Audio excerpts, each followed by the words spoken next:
and welcome to That's Absurd. Please elaborate. I am Trace, one of the people who is here in front of this microphone, and there's more than one person in front of a microphone here in this show. I am Trace, one of the hosts of the show.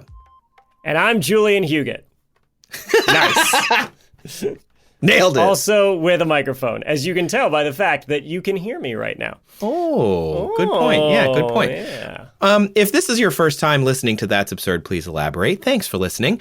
In this show, Julian and I use our decades of science communication knowledge to answer questions that are ridiculous or far out or just absolutely weird. And we thank you for sending those questions in. If you have questions, you can look in the show notes. We'll tell you more about that later.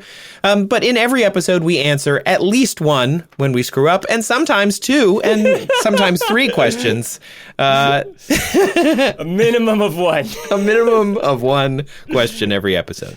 So thanks for tuning in. But first, this week is Julian Huguet, the other microphoned person. Other mic'd up guy. Yes. Hi, welcome. Trace, I'm really excited this week to share my question. Do I get to go first? Am I sharing first? You are sharing first, and I'm glad because I am also excited for this question. This is a really good one. I'm pretty jazzed. This question was submitted by Loren and chosen by vote by our Patreon subscribers. I know. And I admit I may have put my thumb on the scale unintentionally with how I titled the poll. Okay. When I made it, and I'm going to endeavor not to do that going forward. But that's still, funny, though. This is a phenomenal question. I think it would have had a good shot of winning, even if I hadn't done that. Here is the question from Loren. Loren asks, how many chihuahuas would it take to complete the Iditarod? Wow. I mean, let's all just pause and just imagine it for a moment. That's nice, isn't that? That's a good, that's fun. Listener, in case you're not aware, Julian has a chihuahua. I do. A little chihuahua named Pepper. And listen, I know chihuahuas are a controversial breed. Some people... I used to not like them. I used to have, funny enough, like Siberian Huskies, which are like traditional sled dogs. And I was one of those like, I'm only going to get a real dog, a big dog kind of guy. And then I got my little 10-pound Chihuahua mix. And I'm like, this is the best thing ever. It does all the dog stuff. It's portable. I love this thing. So I've come around on Chihuahuas. Hopefully, if you're listening and you haven't, if you get a Chihuahua one day, I think you'll understand the appeal. But they're famous for being, to everybody who's not, their person, they're little turd muffins, aren't they? They are kind of mean sometimes. I did have somebody who owned a Chihuahua. Their Chihuahua bit me and it drew blood. Oh, wow. And they were just like, oh. Right. It's cute because they can't do much damage because they're so little itty bitty. They are the smallest breed of dog. They hail from a region of Mexico, Chihuahua, right? And they're famous for like shaking all the time because they're either cold or nervous or have low blood sugar. Selling chalupas. They're very famous for that if you're over a certain age. In a possibly insensitive ad campaign. Very possibly. Right. And also, famous for that temperament of only liking one person and ready to kill just about anybody else who gets near their person, if they could. So, I love the idea of these dogs in the Iditarod, and apparently so does Loren, who adds some context. Loren says, currently house-sitting my parents' 2 chihuahuas, and I also have one. So walking 3 chihuahuas down the streets of Seattle, I'm kind of a spectacle. My favorite thing to say is that I'm building my team for the Iditarod. But now I wonder, how many chihuahuas would it take to complete the race? Is it even possible? Like, would they just freeze to death? Oh. All good questions, all good things to think about. So we've established what chihuahuas are. I think we're all familiar with that. But not everybody might know what the Iditarod is. I think if you're American or from maybe like a Nordic country, you'd know. But otherwise, it might be unfamiliar. So Trace, what do you know about the Iditarod? Gosh, so we used to have reporters who would cover it on Discovery News. I think Jorge Ribas covered it at least once. Now I think he's at the post. But anyway, it's a race, a dog sledding race, like in Alaska or something. Yep. I know it's very long. I don't know how long it is off the top of my head. And I know it's very grueling. Yes. That's about all I know about it. All accurate. There's a common misconception that dates back to 100 years ago about what the race is recreating. Have you ever heard of the Great Race of Mercy, otherwise known as the Gnome Serum Run? I haven't. Tell me more. Is this like the Kessel Run? Like you're just trying to, fly your spaceship? No, this is life and death stakes. Not misunderstanding a unit of distance for a unit of time. Anyway, in 1925, in the town of Nome, Alaska, there was a diphtheria outbreak. Diphtheria is caused by a toxin from a bacterium, and it's quite deadly. And in order to treat diphtheria, at the time, they would use a serum. It was antibodies that were taken from horses that had been exposed to diphtheria. And this town in Nome, Alaska, at the time it was much bigger. There was a gold rush around the turn of the century. And so there were about 10,000 people in Nome in 1925. Now there's about 3,700. So it was much bigger then. And they had some diphtheria serum that was expired. And unfortunately, the weather was so bad, this was in January, that the ports were icing up. The trains were unable to get there on railroad lines. Airplanes, which again were fairly new back then, they couldn't fly in these blizzard force winds. So the only option to get new serum to this town was the traditional method of dog sledding. Now, the journey from where the serum was picked up at a train station in Nenana to Nome, Alaska, was over 600 miles, so about 1,000 kilometers. That's far. It's January in Alaska, right? Yeah. As a matter of fact, when this episode airs, it'll be right smack in the middle of the 100th anniversary of this event. Amazing. Kind of cool. That is kind of cool. Look how that worked out. We did not plan that. No. So typically, dog sledders could cover this distance in 30 days. In good conditions, the record for doing this was 9 days, but they had to get this diphtheria serum to Nome as quick as possible. They were worried it was going to expire. They were worried about the outbreak getting larger and getting out of control and just, needing to save lives quickly. So they arranged a relay race, basically, of dog sledders. It took 20 of them. 2/3 of them were native people, and it took 100 to 150 dogs. I'm not sure the exact number. I've seen both quoted. Yeah. And they managed to get there in 5.5 days. Whoa, cool. Is this they use that many dogs because it's like the beacons are lit, they relayed their way there? Yeah. Or cool. Like old school, Pony Express, right? Use fresh dogs, get them as far as you can go while they're fresh, hand it off, new team takes over.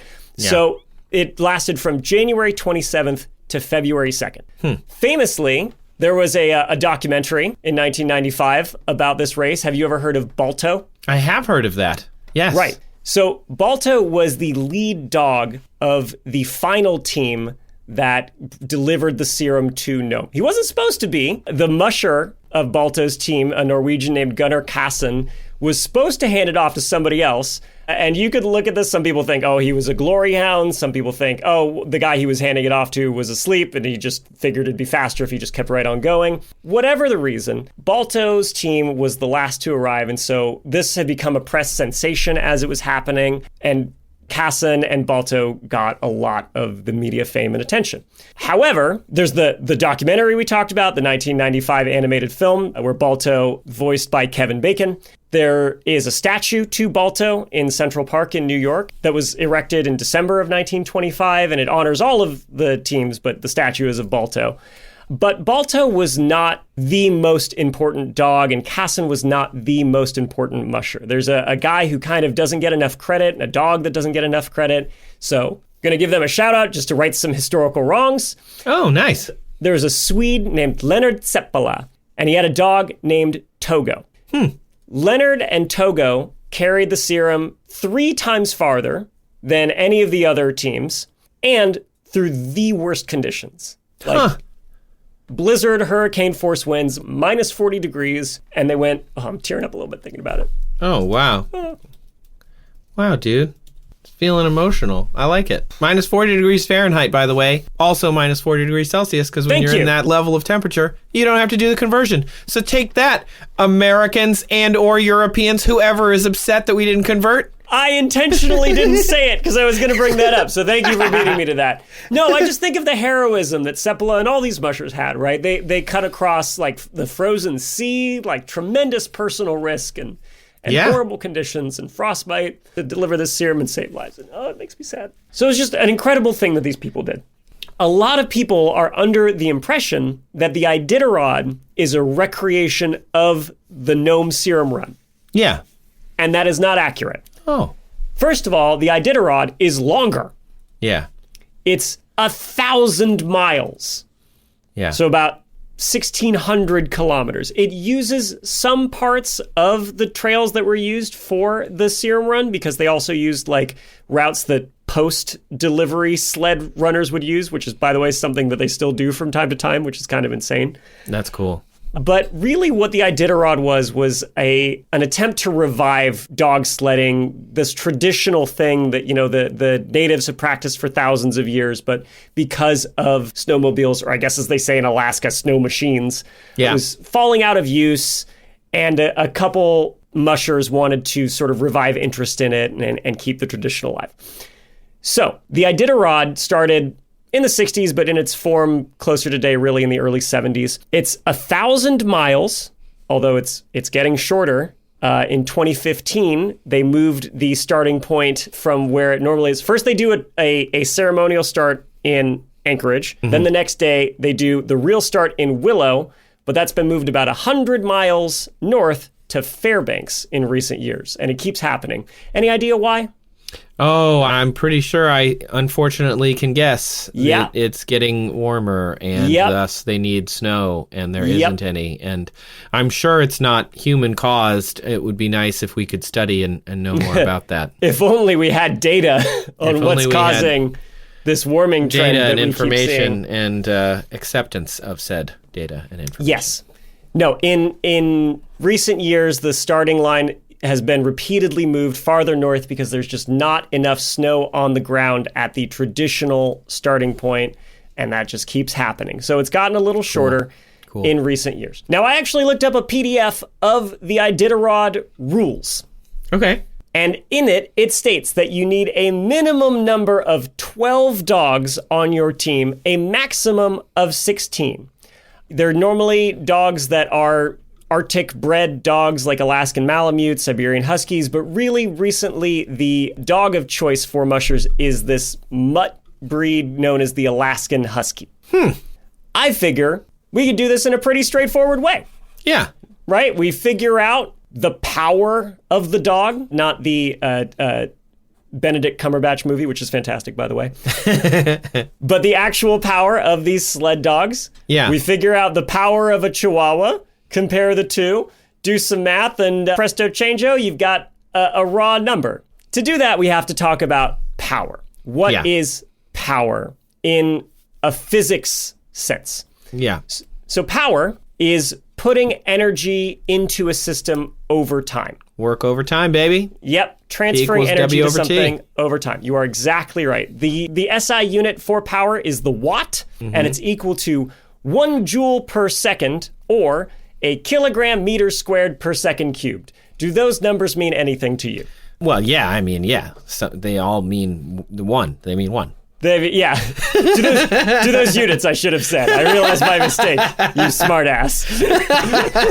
Some do. The watt in the U.S., I don't know how in other countries, but at least in the U.S., there's wattage when we talk about light bulbs, but that's really all. And most of that is meaningless now with LED lights, so they'll say like 60 watt equivalent, but the actual light bulb's like 2.8 watts or something, and you're just like, what? It's that funny thing of we understand now intuitively, because we've been using light bulbs with a certain wattage for so long, that we think we know how bright like a certain wattage should be for an incandescent bulb. So when you have these low power requiring LED bulbs, like it uses way less. But if you read on the package like 0.6 watts or whatever, you'd be like, that's nothing. That's not what I don't want this light bulb. It'd be too dim. I'm not going to be able to see. And they have to be like, so it's really funny that we had to take this SI unit and once again adjust it so it's something we intuitively understand.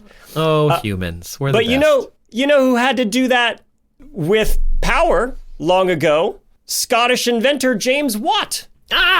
For whom the Watt was much later named. So James Watt invented a steam engine. He didn't, make the first one, but he improved it and he wanted to sell it. He made very little money for most of his life inventing. He even has a quote about how being an inventor is such a waste of time. So, kind of depressing there. But anyway, when he was trying to sell it, he's selling it to people in the 1700s who, for all their needs on a farm or whatever they're doing up to this point, they're using horses. Right? Yeah, so makes sense. Horsepower. Exactly. That's what he came up with in order for them to kind of understand. Yeah.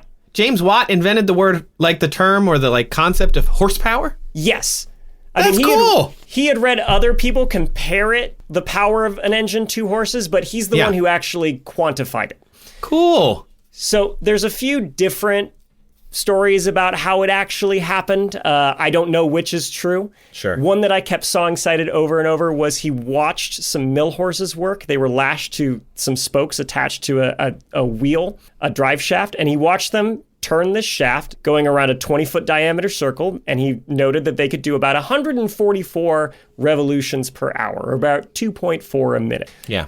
And then he estimated, okay, how much force is this horse pulling with? About 180 pounds of force, right? Right.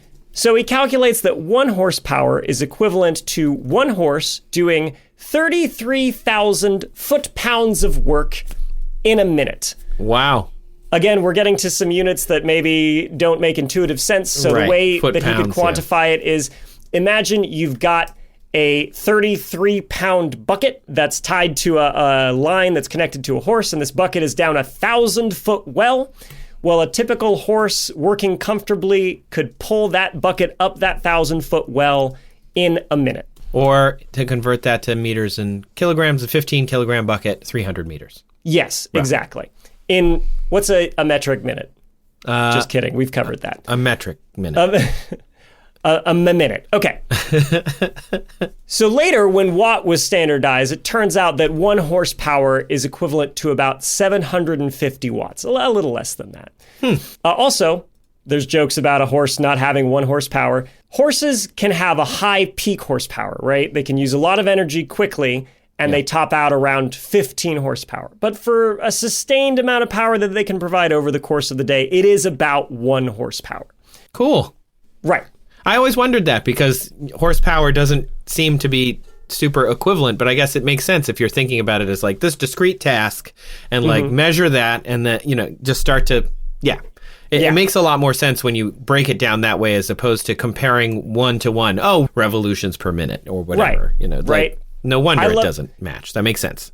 Drawing this bucket up out of a 1,000-foot well, right? When you've got a 500 horsepower engine, now you can theoretically maximally pull up 500 of these buckets, or you can pull it up 500 times faster, right? Like it helps put it in perspective. And it makes it, if I were a farmer or somebody using a horse for labor, it would help me go, wow, this engine can replace a lot of horses. Yeah. That's a great deal. Yeah, and it makes sense when you're thinking of things that the average person might use. Something like a small tractor or a lawnmower might have the power of 10 horses, and that, again, it could pull this bucket up a well, 5 buckets, or a bucket 5 times larger, or something like that, in the same amount of time as a horse. It gives you this, like, practical place to start. Right. Lawnmowers and stuff are like, oh, this is a 4 horsepower lawnmower, and it's like, oh, okay, cool, got it, makes sense. And then you also start thinking about like, hey, I don't need to like keep feeding it and cleaning up poop and keep multiple horses for when this horse dies. It's sick or it needs a break. Yeah. You can see the appeal. So, a big upfront investment, I'm sure. But then over time, okay, now that I can understand all these benefits and just how much power this engine has, I'm going to start industrializing. Cool. So let's try and do the same thing for our sled dogs. Now, I poked around online trying to find some figures. All I could really find were some physics word problems that made some estimations, right? Okay. And they said, this sled dog can pull with a force of 60 newtons on this sled, and it can sustain it going 2.2 meters per second. Well, that's really easy to convert to watts. You just multiply 60 by 2.2, you get 132 watts, or 0.18 horsepower. So that's what we're looking at with our example sled dog. Now, Trace, would you believe it? This is where I was like, do you think a lot of people have done this with chihuahuas? I could not find even any sort of physics textbooks that looked into chihuahua power. Yeah. Really? I was worried. Shocked. I'm shocked. Yes. Shocked. Shocked. I was like, what are we going to do? How? And then I had a brainwave, Trace. So, audience, before we started recording, Julian was like, hang on, wait a minute. I'll join you in a minute. I'm doing an experiment with my dog. Yes. And I was like, I don't understand what you mean by that. Yes. But okay, if that, whatever. I'll talk to you in 15 minutes. Julian, did you use Pepper to do science? I did. I drafted I'm so excited. My own Chihuahua mix. Poor dog was sleeping. It was early in the morning. I tried to coax her out of bed. She went and hid in the closet. So I had to lure her out with her favorite treats. And we went down the stairs of my apartment. And then I had her run up the stairs multiple times, and I timed her running up these stairs. Now, she absolutely phoned in the last few steps. Sure. Either she's being lazy or she's getting old or whatever. So it kind of extended the amount of time that it took, and maybe the calculation's not going to be totally fair because of that. Yeah. But here's the thinking. As you mentioned, doing work over time, that's power. Yeah. And when you elevate an object, right, when it gains vertical height, you are adding potential energy to that object. You are doing work. Yes. That includes bringing yourself up some stairs. Yeah. Right? Yeah. I mean, some people, that's all they do at the gym is just walk upstairs for hours at a time. Right. And that takes power, and you can measure the amount of power it takes. All I need to know is the weight of my dog, the height of my stairs, and the amount of time it takes her to get up it. Yeah. So first, I weighed Pepper with our bathroom scale. Yeah. She is exactly 12 pounds, according to my scale that has one significant figure. Nice.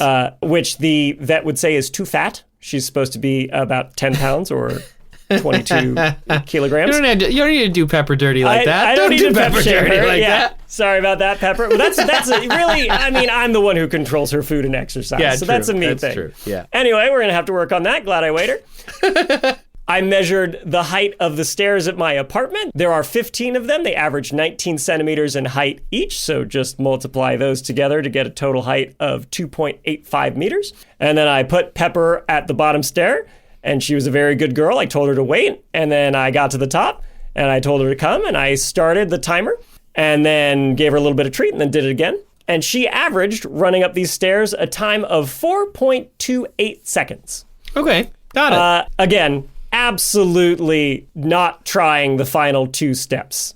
Sure. So her sustained power really dropped off by the end there. Yeah, what if you just subtract those 2 steps from the total height?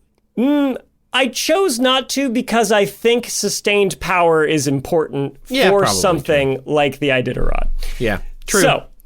So I'm going to take her warts and all. So we throw all this into the big math calculation, which is just basically multiplying Pepper's mass times the force of gravity here on Earth, 9.8 meters per second squared, times the height that she went up, 2.85 meters, divided by her average time, which was 4.28 seconds. And I get a total horsepower of less than 0.05 or 0.27 sled dog power. Huh. Okay. I wasn't going to say anything because I don't want to shame Pepper now that I know the scientific subject. Right. Right. It gets worse, though, for Chihuahuas as a whole. Not just for Pepper, but for all Chihuahuas. Because Pepper's half Chihuahua. We think the other half is Jack Russell Terrier. Okay. A full purebred Chihuahua is about half the weight of Pepper. Oh. So assuming that it would go up the stairs in the same amount of time, that means it has half the power. Yeah. So that's 0.025 horsepower or 0.13 dog power. Oh, wow. And then it gets worse because I did some more reading on the Iditarod, and it turns out our physics question that assumed 2.2 meters per second was really selling sled dogs short. Oh. I found a musher who was talking about what it takes to run the Iditarod for these dogs, and they don't average 2.2 meters per second. They average 3.5 meters per second over the 1,000-mile race, or about 8 miles an hour. Doesn't sound like a lot. Good. That is a lot. 1,000 miles? That's incredible. I couldn't go 1,000 miles at 8 miles an hour, and that's Absolutely not. That's pretty quick. Absolutely not. So that actually means that a typical Chihuahua would have 0.085 dog power. Oh, God. Oh, Yeah. Chihuahua. So, Or as they say, ay, Chihuahua. Ay, caramba.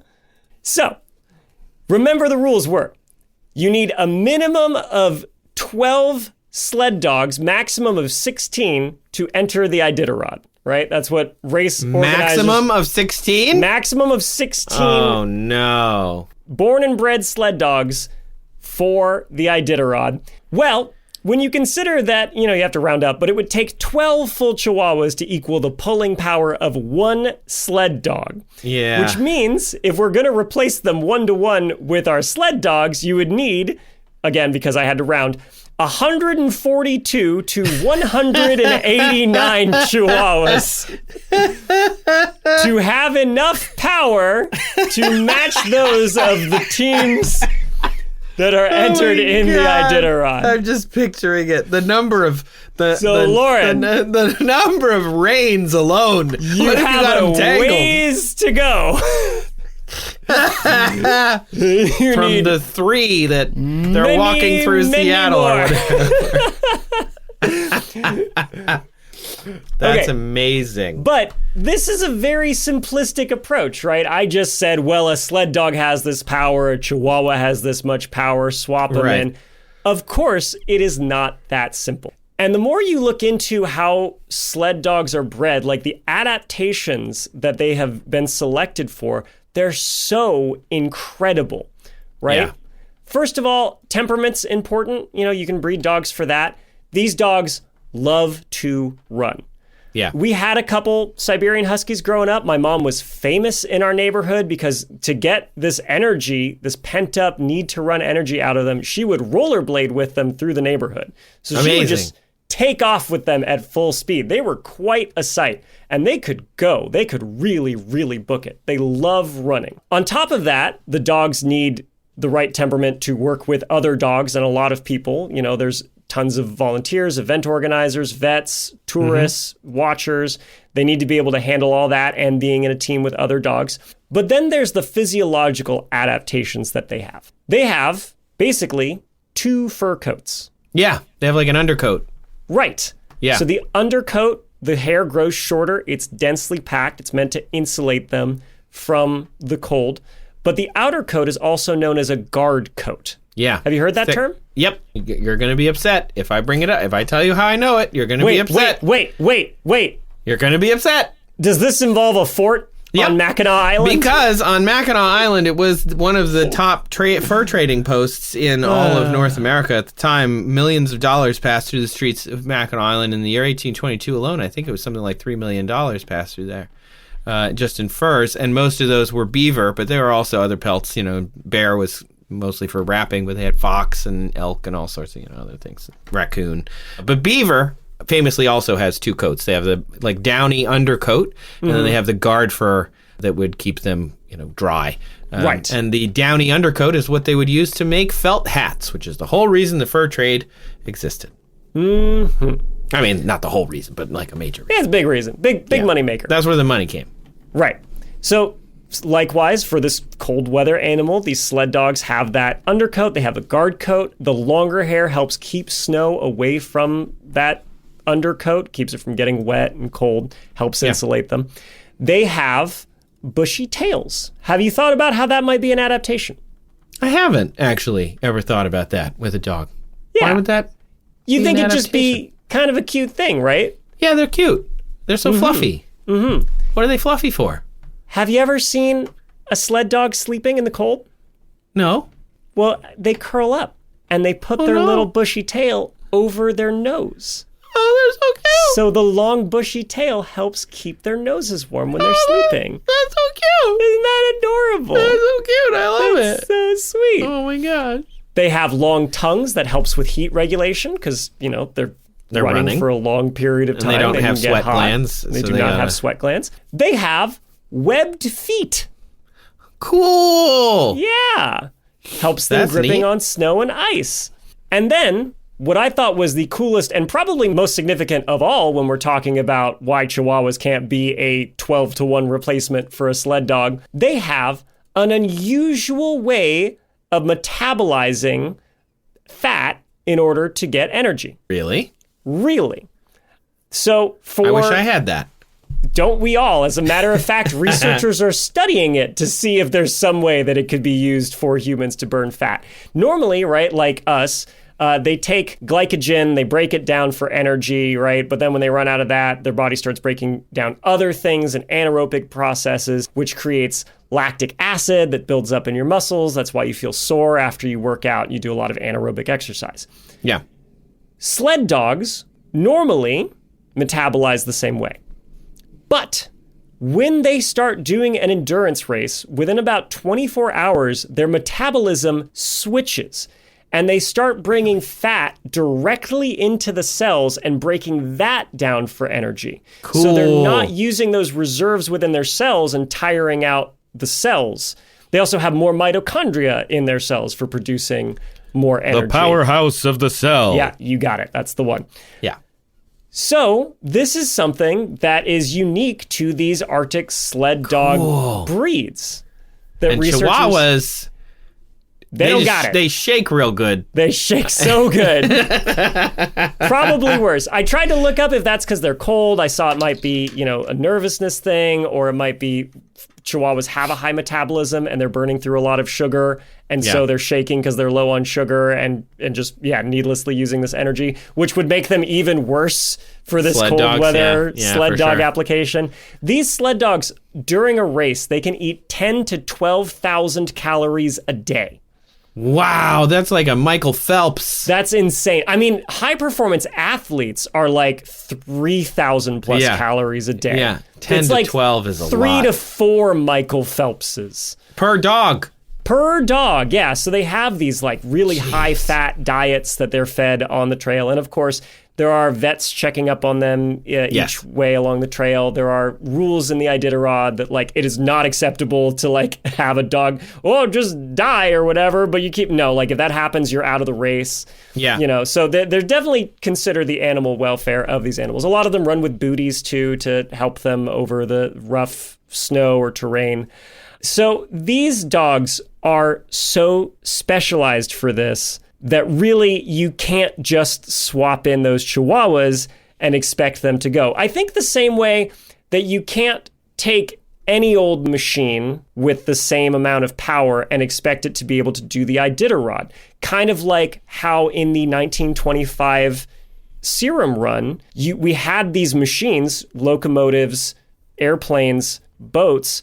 They have more power than the sled teams, but because of the conditions, only a dog with its ability to navigate this rough terrain could actually get through these passes and do it, right? So you can't just swap in a machine. Sure, like snow machines, they're really great for going over that terrain now, but an actual living, thinking creature that can place its feet and navigate is still fantastically adapted for doing that. So there's still great reasons to use these sled dogs like they still do today sometimes. So with all that said, it wouldn't be great for the Chihuahuas, right? You'd need an obscene amount of them, as much as 189 at least. But most importantly, Rule 43 of the Iditarods states that only dogs suitable for Arctic travel are permitted to enter the race. So if you showed up with 189 dogs and showed them all the math and said, look, I've got them little sweaters too, so they won't freeze in the minus 40 degree weather, they would still say, no, these are not acceptable for the Iditarod. You may not compete. That's funny. Wow. Oh, perfect timing. And then Pepper barks. She's upset. And Pepper says, I want to do it. She's discriminated against. So there you have it. Lauren, I hope that answers your question. Thank you for submitting it. Thank you to Pepper, our subject. Yes, kisses. Pepper's giving me kisses right now. She forgives me for using her as a science test subject. Thank you. Good job, Pepper. Good job, Pepper. Keep training. We'll get there someday. And on that note, let's take a quick break where we all think about how cute Pepper is and pet our own little animals. And imagine 189 peppers tied to a sled pulling me through the snow. I don't want to imagine. I feel like it would be very stressful. We'll be right back with another question. Julian, give me your best dinosaur roar. Oh, God, an asteroid! It's horrible! Wow, that was not where I expected that to go. We're popping in before the show to tell you about I Know Dino. It's a dinosaur podcast. You know, we think of those dinosaurs being this thing that's been dead for tens of millions of years. Even so, studying dinosaurs can still teach us stuff that is relevant to the world today. Yeah, like climate models to help us understand global warming. Migration patterns of dinosaur lineages, they tell us about Earth's changing continents. We can also study dinosaur diets, what plants lived then and maybe what animals and how they interact. And, this is super cool, many dinosaur injuries, paleopathologies, they're the first known occurrences of diseases. And they talk about all this kind of stuff on I Know Dino. It comes out every week with new dinosaur stories that you're not going to hear anywhere else. Like I hadn't heard of a lot of these, which is pretty cool. You can find I Know Dino on Apple Podcasts, Spotify, wherever podcasts are. And if you found us, you can probably find them. Go check them out. Welcome back to That's Absurd. Please elaborate. We've mushed through the first question, and now it's time to get on with the second leg of this two-person podcast relay race. Trace, what's your question this week? My question this week comes from AJ, who sent in a clip. Hi, this is AJ from Cambridge in the UK. And my question is, how many ChatGPT queries would I need to cook an egg? I was using ChatGPT to try and inspire me a little bit and add a bit of variety to my breakfast, and this question came to mind. When I make a query, all the compute power mostly must be dissipated as heat, and so I wondered how many questions would I have to ask to have cooked my breakfast too? And the process of creating the large language models must also generate tons of heat, even probably orders of magnitude more than the queries themselves. Could the companies that generate the models cook dinner for their workforce at the same time? Or a whole country? Or just me? Thanks for a great show. It makes me smile every week. All the best. Thanks, AJ. And thanks for sending that question. That was great. Yeah, they elaborated in their write-up as well, basically the same thing. They said, if I got a computer or 200 to do my job for me, could I cook my breakfast using it? Which I thought, how are you using ChatGPT? Is it doing your job for you? Great. If you can get a computer to do your job and still have your job, great. Amazing. So long as... You know, again, caveats that it's like not putting anybody's lives at risk or anything, right? Right, like, yeah. I don't trust large language models to be accurate because they're just like word predictors, right? Yes. They don't know anything, which I think Correct. people who don't understand how AI works like assume that it knows stuff. So I've seen cases, right? There was a lawyer who got in trouble because he was using it to write up legal briefs, and it was citing cases that did not exist. Yes, absolutely. You're totally right. I think that's a good start. Like, we should mention really quick what an LLM is and what AI is in the context of what we're talking about. LLMs/AI, large language models, are essentially a set of algorithms that are run through a bunch of different data. So when they run through, let's say, all of the data on Wikipedia, it would mean that they would look at all of the words, the order of all of the different words, and attempt to understand why they're in those orders, but not the meaning behind those words. They just look at the orders of the words. And then they also do look at them and say, like, okay, on the Iditarod page, the words are in this order. And they move that data, that metadata, and they put it all together. So then when you type in something into an LLM, say you want to know more about the Iditarod, how many dogs are in the Iditarod, it doesn't go and look at Wikipedia. What it does is, statistically speaking, the information that I have about that would be related to the Iditarod would come to you in this order of a sentence. Right. It doesn't read the sentence, and it doesn't even think about what the meaning of the sentence is. It just looks at what data it has and says, statistically, this is what someone would write if they were writing an answer based on that question. My favorite is its inability to understand humor. Right? Like when people give joke answers to like, how do I keep the cheese on my pizza? And they're like, oh, somebody in a Reddit thread was like, Elmer's glue works great. And then like Google's AI search function pops that up as a real suggestion.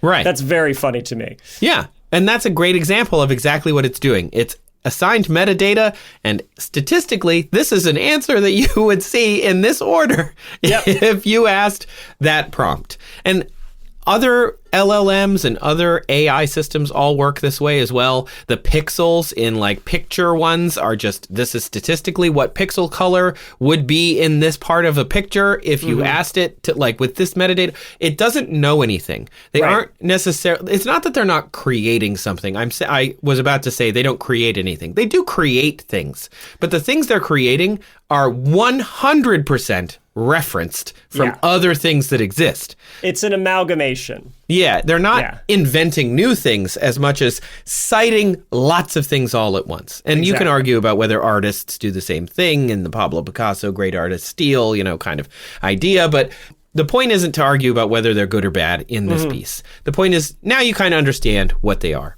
Right. In order to do all of that stuff, they need lots of computers. And those computers have to get all of that initial training data and put it into their memory banks and understand how all of those words go together and the metadata around all of those words, which, by the way, is sometimes manually entered. Like sometimes humans go in there and go, this is a picture of a dog, and this is this type of dog, because, again, the LLM wouldn't know that until you train it to know that. But anyway, we're asking specifically, they are asking, how many ChatGPT queries would I need to cook an egg? So that helps in some ways. We can have an idea of the type of computers, the data that we're going to need. But Julian, how do you cook an egg? What does that even mean? Oh, you're putting me on the spot here. I'm really not a good cook. Let me ask you a different way. Okay. How do you prefer your eggs? Fried, over easy, boiled, soft-boiled? So easy. I always unintentionally end up making scrambled eggs. Okay. There you go. Yeah. At a certain point, the yolk breaks and I'm like, and we're doing scrambled again. Scrambled again. Scrambled it is. The fates have chosen. That's funny. I poured through several physics and mathematics forums of people discussing the perfect egg and how to cook eggs, and it's actually a really complicated process, and it made me think, what is cooking? What is cooking anyway? What is it? What even is cooking? What is it? This is one of those questions where you're like, oh my God. Because if you want to know if you cooked an egg, you need a threshold of I cooked it. It is now cooked. It wasn't before. Now it is. And so what is that? What is it all the way to like everything is cooked through? Is it just once the proteins start folding? Like what is cooked? My instinct is to think back to our chicken slapping duel episode. Yeah. And kind of establish it as the point where it is safe to eat, which would be like pasteurization temperature to kill off harmful bacteria like salmonella. Yeah, fascinating. Okay. So I went to just a little bit of history of cooking, by the way. We've been cooking, did you know this? Since about 6,000 BCE, 5,000 BCE, like Neolithic prehistory Stone Age times. And that's not just cooking in general. That's cooking eggs. We have evidence of egg cooking that is from 6,000 BCE. Did they find like the eggshells in the garbage disposal? I'm guessing that must be. Yeah, I think they did. It's not always chicken, it's like ostrich and all these other, different animals that lay eggs. Well, it predates domestication, right? Right, so they must have found some eggs and then... We didn't, domesticate fowl until like 1400 BCE or something. Right, right. But cooking's very important in the history of Homo sapiens. Oh, absolutely. Yeah. Cooking allowed us to grow bigger brains and have smaller guts and all sorts of other things. We've done lots of videos on this over the years. Cooking is an incredible, like when people are like, oh, invention of the wheel. And I'm like, no, that's not even the big one. The big one is cooking. Holding something over a fire. Yeah. Any kind of tool is good. Like the wheel, very important, but kind of an obvious one versus like, hey, I'm going to eat this thing that looks disgusting, but first I'm going to put it over a fire for a while. I imagine the first time a human being cooked, it also must have looked disgusting, right? Like imagine you go your entire existence, you're eating like raw red meat, right? Yeah. And it's all bloody and gushy, and you're like, oh, that's the good stuff. And then somebody's like, wait a minute. We've got this fire to keep us warm. I don't know, this meat's been on the carcass for a while. Maybe I'll heat it up again over the fire. And it like turns this brown color? Yeah. Can you imagine how trippy that must have been for the first humans to do it? And then they try it. They're like, I don't know, I'm hungry. I'll try it. And then they're like, hey, wait a minute. Dang, dude. Wait a minute. Og. You gotta try this, dude. Og just raised the stakes. That's what we're gonna call it. Oh my God. Yes, we're gonna be rich with whatever monetary system we currently have in 1400 BCE. Yeah, cooking has got to be just one of the most mind-blowing things. And I imagine it, like now how people are kind of jerks sometimes when people make different food choices than them. We talked about don't be a pizza bigot. Mm-hmm. It's like, don't be a food bigot in general. If someone's a vegan, don't be a bigot about it. Just let them eat what they want. Yeah. But I imagine at the point when they first started cooking meat, it was the opposite. People were like, yo, Og cooks his meat. Oh, he puts it over the warm light. Ugh. And he makes it change color. It gets all brown and crusty on the edges. Ugh. He sprinkles some rock on it. He eats rocks? He eats rocks that he spreads Og's on weird. the brown. He took some perfectly good meat and he ruined it. That's funny. So I found this paper in the Journal of Food Engineering that talked about cooking, density, heat capacity, and the thermal conductivity of liquid egg product. It's a 2006 paper. And they looked only at the cooking of different liquid egg products, which is really awesome. But also, they had 3 decimal place precision in this paper for how they were cooking these eggs. Wow. And they cooked so many different eggs in different ways with different... But the point is, they looked at the joules required to denature the egg proteins. And I thought, similar to your answer, right? We had to get to a base SI unit that we could use that would work across 2 different types of thing. And one of those is cooking, and the other one is how much heat is generated by these computers. Yes. I can't help but think that 3 decimal places is very exact. Yeah! That's good. That's really good. Yeah, right, please continue. I liked it. So I found a bunch of people doing the very simple physics and math on Reddit of this exact question, like the heat capacity of eggs with their shell, masses, temperature changes, using joules. But the proteins in the egg whites that you mentioned, right? Like once they start to get to a certain temperature, proteins and pasteurization, you get to a safe temperature. Right? The 2 major proteins in the egg whites are ovotransferrin and ovalbumin. And they cook at about 61 Celsius and 84 Celsius, respectively, 142 and 184. But the yolk proteins cook at a lower temperature of 54 Celsius or about 130 Fahrenheit. So if you cooked only to the yolk temperature, they would still, because bacteria start to die in the 150s Fahrenheit. Right. So, you need to cook it more than to cook the yolk and enough to get those whites cooked. But you want to do a combination. You don't want to be overcooked. Ella Quittner, really interesting, found this blog of hers where she was looking at the best way to cook an egg. She tried boiling, simmering, steaming, boiling, then steeping, pressure cooking, sous videing, and baking. She did these experiments in her kitchen, peeled all of the eggs, and then took this really incredible photo. Let me show it to you, of all the different eggs. Wow. Isn't that cool? Cool. So she made this grid of all the different eggs and all the different ways you can cook the different eggs. And That's excellent. It is absolutely excellent. No yolks. It was just really, really precise. In the end, if you do the math, and I'll put that picture on our Instagram, but if we do the math, we get, depending on the egg, a 60-gram egg, about 2 ounces. You get a temperature change from room temperature. So you leave your egg at room temperature and then you cook it. It just needs less energy, which is going to help us in this question. So from 70 Fahrenheit, 21 Celsius to cooked, whatever cooked means, we haven't sort of figured that out. And it has been debated for decades what the perfectly cooked egg is. A perfect egg is called a 6X egg. It's in the 60-degree range, and it's a slow-cooked egg, which I think makes sense with the amount of heat we're talking here.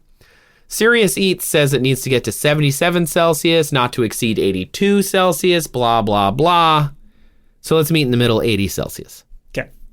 The specific heat capacity of an egg is about 3.2 joules per gram Celsius. So you end up with a calculation of Q, which is to say the amount of joules required, right, equals 60 grams times the specific heat, 3.2 joules per gram Celsius, times the delta, which is 59 Celsius. You end up with about 11,000 joules in change. So that's like running a 60-watt light bulb for a few minutes. That's how much it takes to actually cook the egg. It's funny that we were just talking about watts. Talking about watts, yeah. I know, isn't that funny? So we just need to know how hot an LLM computer is going to get in order to understand how many joules it's going to make or watts over time, right? And so ChatGPT, by the way, do you know what ChatGPT stands for? I didn't know this. Stands for Chat. Guess, please, thanks. Yes, please, thanks. Yeah, that's it. How'd you know? Oh, that's exactly right. I typed it in a ChatGPT, and that's what came up. Jerry's pretty tall. That's what it stands for. Chat. Just a word guessing machine after all. Chat generative pre-trained transformer is the name of it. And OpenAI is the owner, and they're not particularly open about how they made it, even though it's right there in the name. You'd think they would be, OpenAI, you think, but no. It's a partnership with Microsoft, which is more open. So ChatGPT, we can assume, is running on Microsoft's Azure servers, which again has a lot of public information about. So that means they're probably using NVIDIA DGX or HGX A100 GPUs in these server boxes somewhere. There was a Medium piece by Krish Bhupathi who really broke this down, but also similar sources on like The Verge and other blogs. Julian, as somebody who, full disclosure, works for NVIDIA occasionally. I do. I just did earlier this month. Do you know what a DGX or a A100 NVIDIA GPU is? And if so, can you tell me? Okay, I don't know the specifics about that chip, but I do understand what a GPU is and why it's really well suited for AI. Can you tell me? Because I would love because I have a bit about it, but I would love to know from somebody who works in this industry more. So if we go back to kind of the beginning of computer graphics, which started 25 years ago, actually, the first graphics cards were invented really by NVIDIA because they realized that the way computers at the time handled graphical displays was inefficient, right? Normally, before the GPU, graphics processing unit, computers just had a CPU, a central processing unit. And obviously, they still do. That's like the brain of your computer. Yeah. But the CPU works in a linear fashion, right? It just goes from one calculation to the next, to the next, to the next. One task at a time. That's it. And when it comes to actually displaying, like calculating all the different pixels on your screen and the color that they're supposed to be, that's really inefficient, right? It's got to go like one at a time. A graphics processing unit, GPU, does those calculations in parallel. So it does as many as it can simultaneously. And that way, it can pump out those pixels to your screen much, much, much faster. And it can be really specialized for that. Well, about a decade, maybe decade and a half ago, I think it was a Canadian researcher, I forget his name, but he realized that this chip architecture was perfect for training one type of artificial intelligence known as neural networks. Yeah.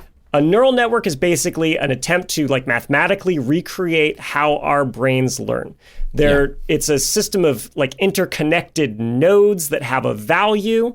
And as you feed it information, the neural network adjusts the value of these nodes. So if you can do that in parallel, like a lot of nodes having their values change simultaneously, you can train that much more efficiently. So what do you know? NVIDIA happens to be in the perfect place for making AI and becoming $1 trillion company. And no, before you ask, I did not buy any stock. Oh, come on. I didn't. I mean, I knew, pay you but to I was work like, there, but I was like, who's going to want a random guessing machine? Apparently everyone. Apparently everybody. Anyway, it's got, uses. I just think right now, full disclosure, and this is my opinion, I think there's a craze where people are trying to get it in everything because it's the new hotness and it's attracting a lot of investment. Agreed. I think that will die down, and then real useful applications of it are going to stick around. I totally agree. Right now, it's in everything, and it feels a little silly. Yes, I totally agree. I think of this as do you remember NFTs? This is the same kind of hype, right? Crypto in general has some really interesting ideas, just like LLMs and AI, but they are not consumer technologies. They are parts of other technologies. Like LLMs will be really useful when we get voice computing, because they'll be able to naturally process language and naturally respond in language. But you're not going to be like chat-botting with it. It will just be part of a bigger system that'll just work with what you need it to work with. Like imagine it being all captions. We won't need to go get them made. It'll just be created natively, like it'll just happen, for people who need them. When they need captioning of real life events, that could be something that could be done. And it wouldn't be like, well, we'll just AI it. They'll just be like, no, I have a caption machine that does my captions, and it is run on an LLM, but they don't talk about it that way. It's like, it's just part of a wider technology that we just haven't figured out what that is yet. I think it's going to be great for accessibility like that. It will be wonderful. Incredible for people who need this kind of tool. It's going to be so useful. But at the moment, it's still like, let's kind of strong arm this into everything. We've taken the Roman approach of stuffing it into everything and going, does that solve anything? Does that solve anything? Hey, I've got for my job, I've got some calendar system that works fine. It's very simple. There's now an AI chatbot in it that pops up every time I'm trying to use it. That's like, do you need my help? And it blocks me from being able to do the job that I actually want to do. And I want to punt it into the sun. Well, maybe you should tell it that and see what it says. Yeah, I will. Okay, so ChatGPT. It's running on these servers. And a little bit about, there's been a lot of exposition here. We are going to get to the answer, I promise. But now you know how GPUs work, but we also need to know a little bit about how the internet works or how these server systems work in order to really understand what it is that we're looking for when it comes to you're doing a query. What does that even mean? Right. So the internet is a series of tubes. Oh, I saw it coming at the last minute. Oh, Alaska Senator. Alaska Senator. Look at that. That's right. We got so many alignments on this episode. It's all coming together. Ted Stevens of Alaska said that, and everyone made fun of him. But it's actually not that wrong. It's oversimplified, but yeah. Yeah. So your computer is connected to your ISP, your internet service provider, which is usually a windowless building somewhere in your town that is essentially the same thing as if you hardwired your computer to a modem in your house. It's essentially doing the same thing, but over a longer distance to that building. Once it's in that building, then it would connect through fiber optics to a bigger regional windowless building somewhere that has a bunch more computers in it, and all of them are talking to each other and to all of the computers that they're connected to. And then those regional networks are connected through even more windowless buildings that have a big, what's called a backbone. And then those backbones are wired all over the world. And so when you dial up or, pull up a website, Netflix.com, for example, or open the app, it goes to a computer called a DNS, a dynamic name server, and that tells the computer the specific address, like a phone number, called the IP address of Netflix. One of the Netflix IP addresses is 108.175.321. That is a Netflix IP address. They own the range from 108.75.32.0 to 255. Your computer pings the fastest one, and Netflix's computer connects it to a very close data center to you, so you get fast speeds. And you end up with access to what is essentially and literally a computer that Netflix owns with a hard drive filled with Netflix's media.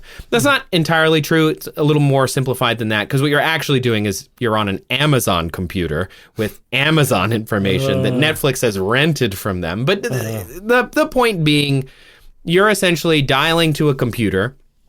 The computer is telling you that phone number, called an IP address. Your computer connects to that computer and starts browsing what it has on that. Facebook is the same. Every internet website that you go to is the same. You are literally dialing in or, logging into someone else's computer, and you're browsing around the same way you would on your own. You're the client, and it's serving you the information stored on it. It's the server. It is the server. And a data center is thousands and thousands of flat computers with no monitors connected to them that are all there for a specific purpose. Some of them have hard drives in them. Maybe they host all of Netflix in that data center that's in, say, Northern California, near to where everybody in the Bay Area wants to access it, and they're all accessing it from some data center nearby. It could host graphics cards if you wanted to, say, run an LLM. It could just host fast CPUs if, say, you wanted to use it as a compute cloud because you wanted to do astronomical calculations because you're a university. Whatever the company or group needs, the servers can be set up to do. Facebook adds about 4 petabytes of new data every day. Petabytes. That's like 4,000 computers every day. Like a terabyte is like one laptop. So it's like 4,000 laptops every day of new data every day. And so they probably have a data center filled with thousands and thousands of new hard drives literally being added to that server room just so that you can argue with your aunt. Now imagine YouTube that's uploading video. I didn't even bring that because they're adding hundreds of minutes every hour or something. And it's just like a ridiculous amount of data. And those hard drives do fail, by the way. They break and things go wrong and somebody wired it incorrectly or there's a power outage or a blip and people manage that all the time. So if you remember when some jerk took over the company Twitter and talked about how they didn't need most of these employees and why do they have so many, Twitter had data center employees, thousands of people that have to manage all of that data. And, they just let them all go. So really interesting. And then the website didn't work perfectly? It didn't work as well. Doesn't work as well as it used to. That seems like an oversight. I feel really interesting. I feel like a better manager could have, addressed that. Anyway. Maybe seen that coming. So anyway, Microsoft's Azure data centers, Azure Data, are what's running ChatGPT. So if you want to run an LLM like Claude, Perplexity, ChatGPT, Notion AI, whatever it is that you're running, you're getting these towers of computers that are all filled with GPUs, which now you know what they are and you know how to get to them. So in each box of these flat computers in a server center probably has 8 NVIDIA H100 or A100 GPUs in there. They're just stacked in there and other computers say, hey, run this calculation, and the GPUs spit it back out to them. The towers are heated by energy running through those CPUs. So as AJ rightly pointed out, it's mostly heat that they end up generating. The interesting thing, though, is what ends up happening is, let's say you put a watt into a computer. What do you get out of that computer, you think? Well, heat and whatever, you ask it to do, hopefully. Yeah. But the thing that it generates is basically 1 watt of heat, right? You get an equivalent amount of energy out that you put in. That makes sense. Because physics, basically, right? It's the so if you're putting in 100 watts of power and it needs that to compute it, what is producing is, yes, the answer to your question, but also a lot of heat. And so it needs to be constantly cooled. It's cooled by air or water. The reason it's water, a lot of like high-end PCs are also water cooled because conduction is better than convection. But anyway, we've got hundreds or thousands of these boxes in a server farm somewhere training and running these LLMs. It's really incredible stuff. So if you're running an NVIDIA A100 SXM4 GPU, according to their operating manual, which I found on NVIDIA's website, the expected temperatures under load are there. Do you have any idea what a good GPU might run at? I know the max for my system before it really starts chugging. I've got an NVIDIA RTX 3090, which is obviously a consumer card, so it's not nearly as powerful as what's in these data centers. But I know it really starts to get unhappy when it starts getting around 90 degrees C. Yeah, the top limit of these is about 85 C. They can just run at 85 C all the time. That is about 185 Fahrenheit. And when it's operating in its standard data center environment, that's about what it is. They can spike, obviously, like they can get a little hotter, when they need to, but generally that's what they attempt to. And they're just boiling the oceans over there running all of these cards. Like think about how 8 of these all running 85 C, you're putting in watts and you're getting out, again, a watt of heat. And so, and it's generating 85 Celsius. Did you say a watt of heat or a lot of heat? A watt of heat. It's just a watt of heat. That's a wire from that coward. Yeah. And so could you cook an egg? Remember what I mentioned before? 65 or 6x egg. We're at 85. And 85 watts? Yeah, 85 Celsius. And it needed to be about 65 Celsius in order to cook an egg. So you can cook an egg. And in fact, the hotter you get the egg, though, again, according to Serious Eats, the tighter the proteins are going to bond, the firmer, drier, and more rubbery the egg white is going to become. And if you overcook it, you're going to get aromas of hydrogen sulfide, which you don't is want like that. a rotten egg smell. So 85 might actually be too hot. Turn the yolk, the little yolk ball outside, start turning that green, that green color. Yucky. Yeah, that's when that's from when it's too hot, and there's a chemical reaction between the yolk and the albumin. Yucky. So that's cool. No, thank you. Okay, so to check in, we know that the GPU is going to cook the egg. It's probably going to overcook it. So is one query enough to cook it? How much power is in one, you type one answer? Because what you end up hearing a lot in the discussions about these is how much energy it requires to do one, right? In May 2024, a paper was released in EPRI, which is Powering Intelligence, Analyzing Artificial Intelligence and Data Center Energy Consumption. Again, May 2024, so pretty recent. A Google search requires about 0.3 watt hours. Because again, you're logging into a computer, it's getting you the address, you're going to a Google server somewhere in a data center somewhere, you're in their computer, and their computer looks at all their information based on what you've searched and gives you back a result.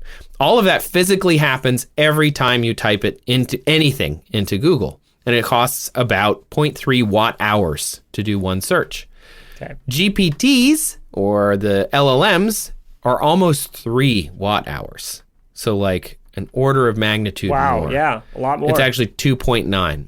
1 watt hour is equivalent to, do you know how many joules? Well, we did the math for a watt, right? And it's like a joule per second is a watt. So times that by an hour, which is 3,600 seconds. So it's 3,600 joules. You're so smart. I love it. Oh, thanks, bud. I knew it. Yeah. So if we wanted to, say, have how many searches or queries would produce enough joules to cook an egg, then we just have to multiply 2.9 watt hours by how many searches we... So it's over 10,000. 10,440 joules. So almost enough to cook one egg with one query. Wow. Almost enough. Because if you remember, 10,440 joules is one query. And to cook an egg required, based on our Q equals 60 grams times 3.2 joules per gram Celsius times 59 Celsius, 11,000 joules.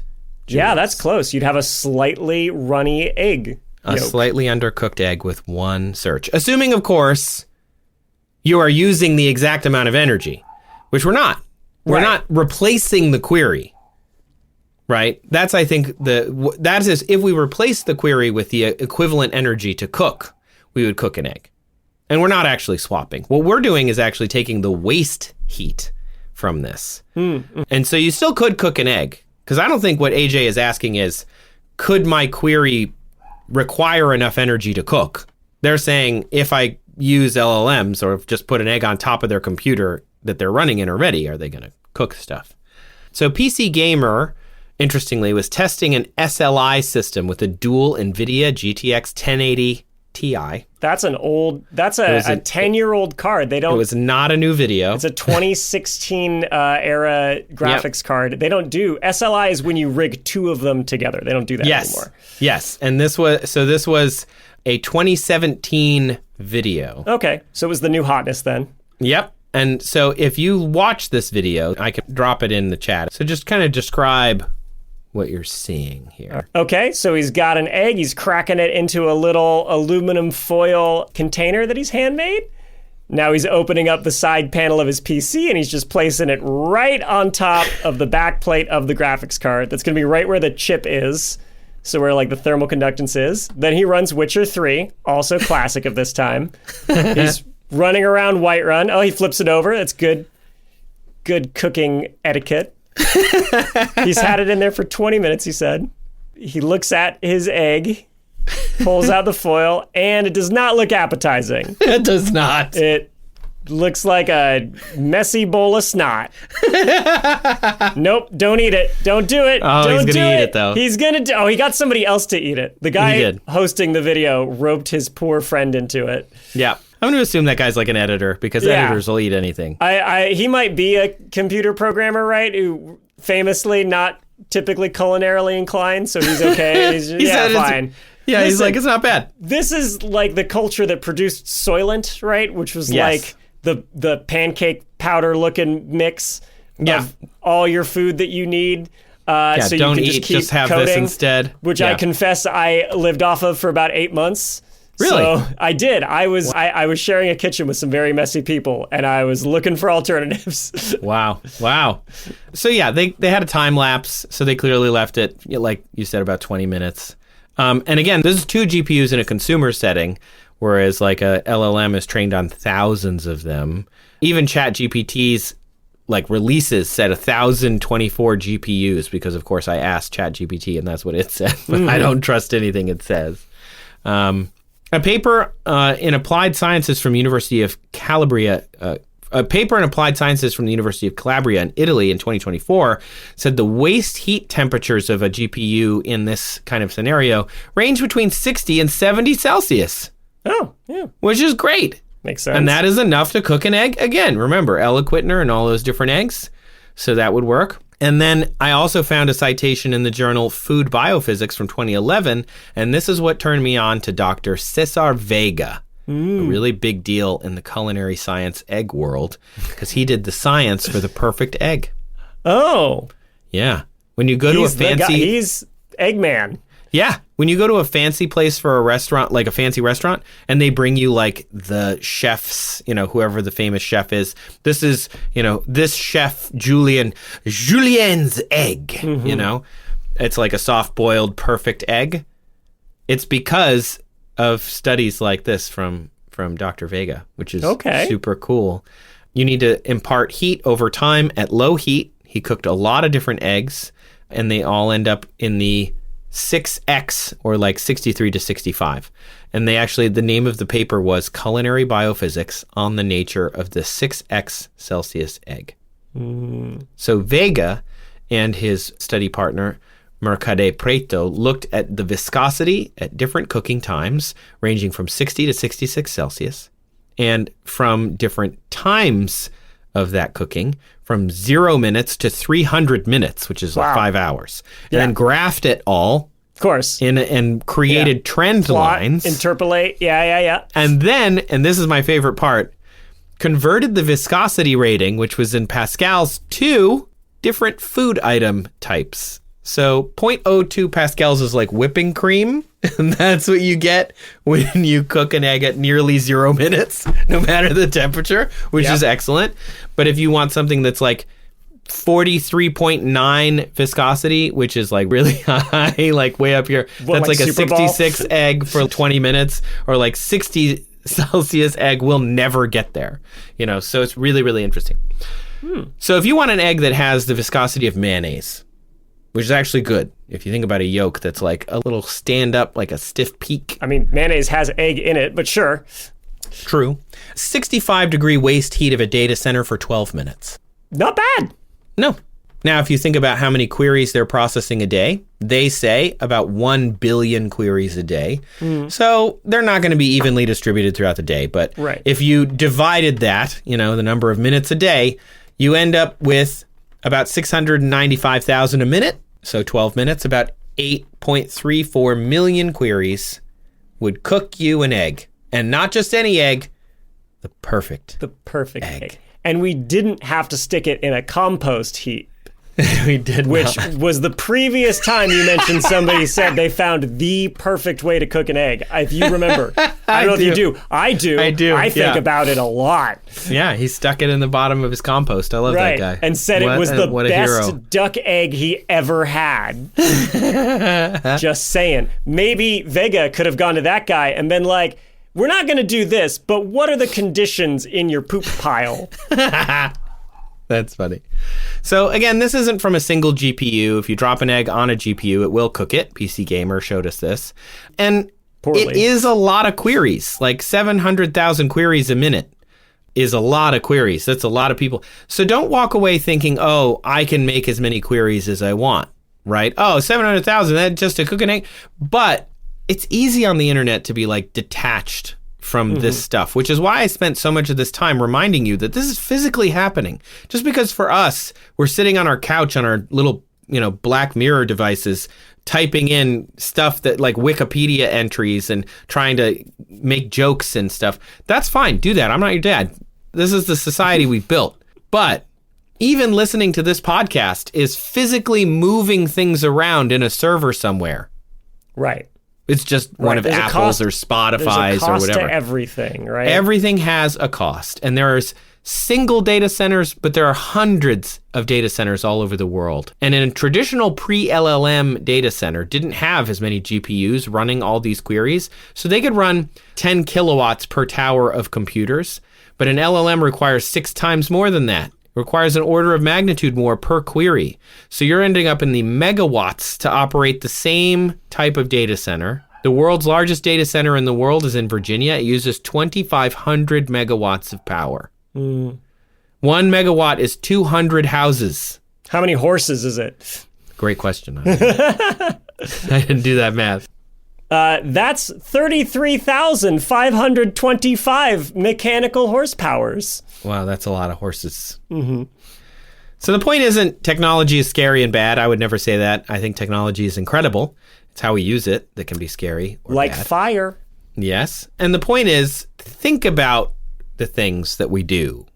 Not feel bad, but just like think about them, Yeah.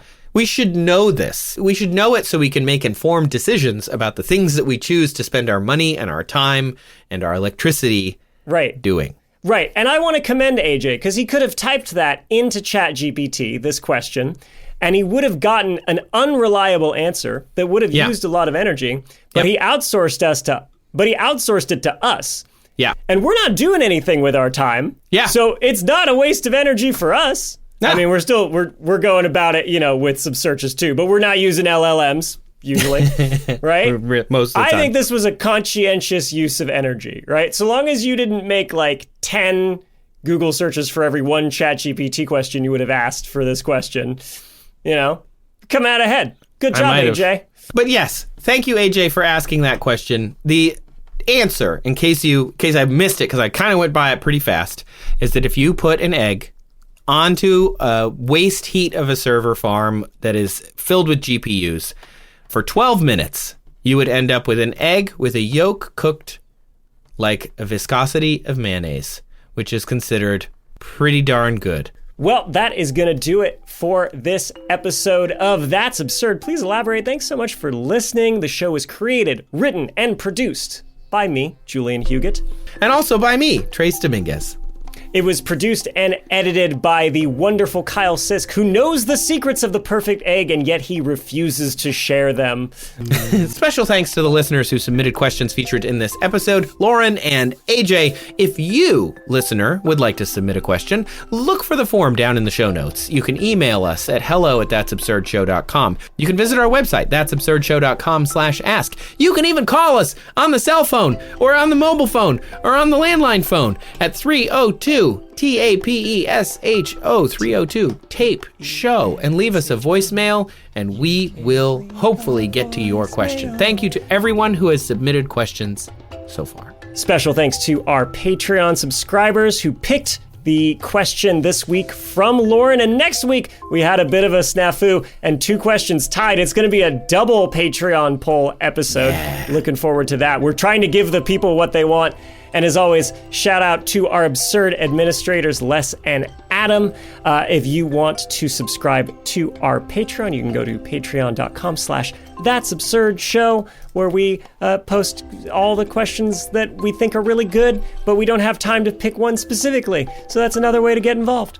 Yeah, and if you already joined the Patreon, or maybe that's not your thing, that's all right. You can leave us a review wherever you're listening right now. Reviews tell other people that this show is worth their time. So we really, really, really appreciate those reviews, and we read every single one of them. Yeah. Just go out there. You can leave us a review wherever you're listening. Leave us a star, or a thumbs up, or follow the show, whatever it is. We love all of you for listening every week. But thank you so much for those, especially for those people who have left reviews and told other people that it's worth their time. Mm-hmm. And lastly, a special thanks to those listening on Nebula. Nebula listeners get access to ad-free versions of episodes, and they support us and other fantastic independent creators whose content we watch, we enjoy, we admire, and sometimes we have those people here on the pod. So if you want to support us and them, you can go to go.nebula.tv/that'sabsurdshow. And remember, as we say at the end of every single episode of That's Absurd, please elaborate.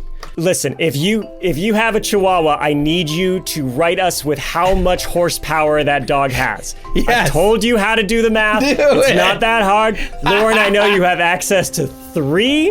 That's I true. need this data. I need it for reasons. The more Chihuahua data we get, the closer we're going to get to being able to cook an egg with Chihuahua power. Right. We're going to solve this. I think that's it. That's all we want. That's what we say at the end of every episode, as you know. Send me your Chihuahua data. Send me your Chihuahua data. Thank you for listening, and we will see you next week.